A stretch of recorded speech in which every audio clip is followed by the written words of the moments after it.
Hi welcome to your channel.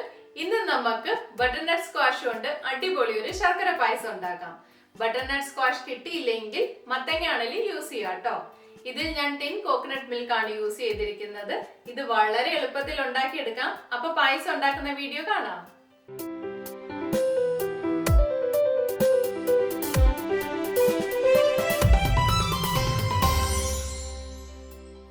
Butternut squash പായസം ഉണ്ടാക്കാൻ നമുക്ക് വേണ്ടത് ബട്ടർനട്ട് സ്ക്വാഷ് ചെറുതായി അരിഞ്ഞത്, ശർക്കര, ടിൻഡ് കോക്കനട്ട് മിൽക്ക്, ഏലക്കയും ജീരകവും കൂടെ പൊടിച്ചത്, കാഷ്യൂ നട്ട്സ്, ഉണക്കമുന്തിരി, വെള്ളം, നെയ്യ്. ആദ്യം നമുക്ക് 400 ഗ്രാം ശർക്കര 1 കപ്പ് വെള്ളം ഒഴിച്ച് ഉരുക്കിയെടുക്കാം.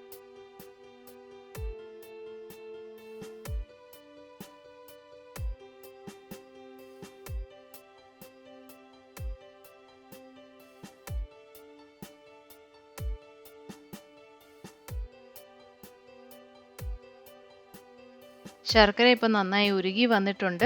ഇതിനി അടുപ്പത്തുനിന്ന് മാറ്റി അരിച്ചു വെക്കാം. ഇനി ചെറുതായി അരിഞ്ഞു വെച്ച ബട്ടർനട്ട് സ്ക്വാഷ് കുക്കറിലേക്ക് ഇട്ട്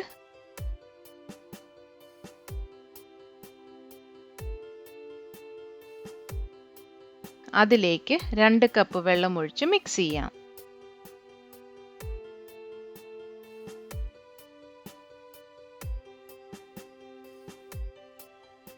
ഇനി കുക്കർ അടച്ച് 1 വിസിൽ വരെ വേവിക്കാം.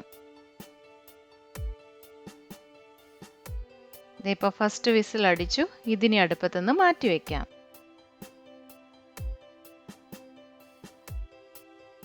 സ്ക്വാഷ് ഇപ്പോൾ നന്നായി വെന്തിട്ടുണ്ട്. ഇനി ഇതിൻ്റെ വെള്ളം അരിച്ചു മാറ്റാം. ഈ വെള്ളം കളയണ്ട കേട്ടോ, നമുക്ക് ചിലപ്പം പായസത്തിൽ ആവശ്യം വരും. ഇനി ഒരു പോട്ട് അടുപ്പത്ത് വെച്ച് അതിലേക്ക് നമ്മൾ വേവിച്ചൂറ്റിയെടുത്ത് വെച്ച ബട്ടർനട്ട് സ്ക്വാഷ് ഇടാം. ഇനി ഇതൊന്ന് സ്പ്രെഡ് ചെയ്യാം. ഇനി ഇതിലേക്ക് ഏകദേശം 3/4 കപ്പ് ഉരുക്കിയ ശർക്കര ഒഴിച്ച് മിക്സ് ചെയ്യാം.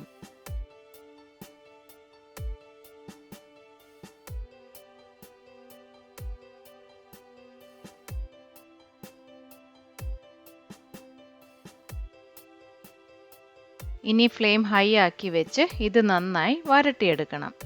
ഇടയ്ക്കിടയ്ക്ക് ഇളക്കി കൊടുത്തോണ്ടിരിക്കണേ.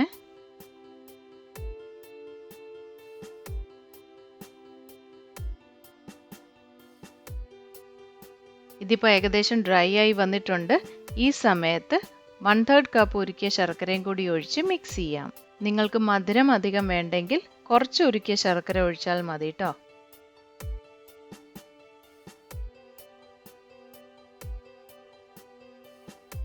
ഇതിപ്പോൾ ഏകദേശം നല്ല ഡ്രൈ ആയി തിക്കായി വന്നിട്ടുണ്ട്. ഈ സമയത്ത് ഫ്ലെയിം ലോ ആക്കണേ. ഇനി ഇതിലേക്ക് നമ്മൾ എടുത്തു വെച്ച തേങ്ങാപ്പാലിൻ്റെ പകുതി ഒഴിക്കാം.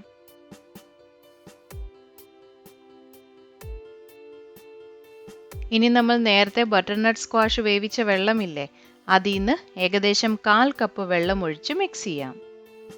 നമ്മൾ നല്ല തിക്ക് കോക്കനട്ട് മിൽക്ക് അല്ലേ യൂസ് ചെയ്യുന്നത്, അപ്പോൾ അതിനെ ഒന്ന് ഡൈല്യൂട്ട് ചെയ്യാനായിട്ടാണ് നമ്മൾ ഈ വെള്ളം ഒഴിച്ചത്. ഇതിപ്പോൾ തിളച്ചു വന്നിട്ടുണ്ട്. ഇതിനെ നന്നായി ഇളക്കിക്കൊണ്ടിരിക്കണേ.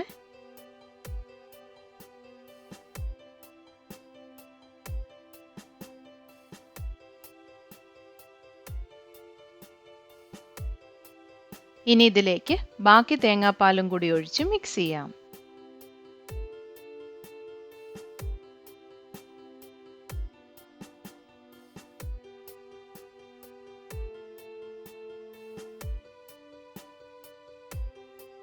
ഇനി 1/4 ടീസ്പൂൺ ഏലക്കയും ജീരകവും കൂടെ പൊടിച്ചതിട്ട് മിക്സ് ചെയ്യാം.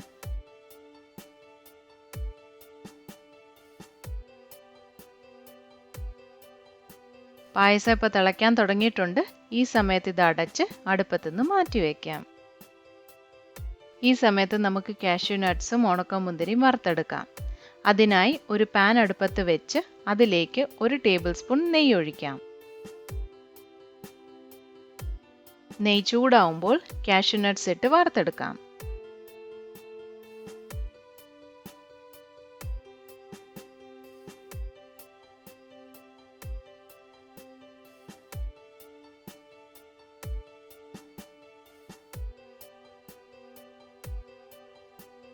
ഇനി ഉണക്കമുന്തിരി ഇട്ട് വറുത്തെടുക്കാം.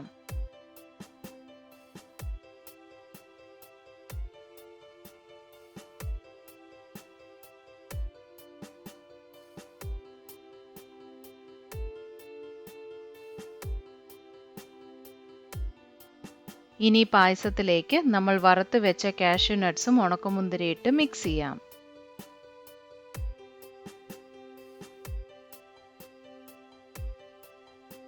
നമ്മുടെ ബട്ടർനട്ട് സ്ക്വാഷ് പായസം റെഡി ആയിട്ടുണ്ട്. ഇതിനി നമുക്ക് സെർവ് ചെയ്യാം. ഈ പായസത്തിന്റെ റെസിപ്പി നിങ്ങൾക്ക് ഇഷ്ടപ്പെട്ടെന്ന് വിചാരിക്കുന്നു. എന്തെങ്കിലും സജഷൻസ് ഉണ്ടെങ്കിൽ അറിയിക്കണേ. അടുത്ത റെസിപ്പിയുമായി ഞാൻ ഉടനെ വരുന്നതായിരിക്കും. ഈ വീഡിയോ ലൈക്ക് ചെയ്യുക, ഷെയർ ചെയ്യുക, നമ്മുടെ ഈ ചാനൽ സബ്സ്ക്രൈബ് ചെയ്യുക. Thank you.